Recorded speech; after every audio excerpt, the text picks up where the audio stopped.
নিয়ে বসে পড়েছি। এই যে আমার ভাত, ছেলের, সাথে রয়েছে উচ্ছে ভাজা। আমার ছেলে খেতে গিয়ে 3 বার লাফালাফি করবে, কেন করেছো উচ্ছে, উচ্ছে খাবো না, এই একটা ব্যাপার চলতেই থাকে।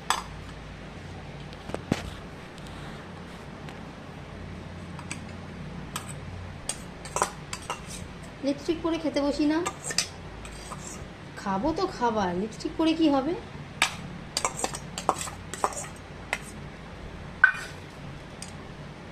বাঙালির নিয়ম জানেন তো, খাবার দাবার খাওয়ার সময় বাড়ি থেকে একদম চেঁচে পুচে নেওয়ার জন্য।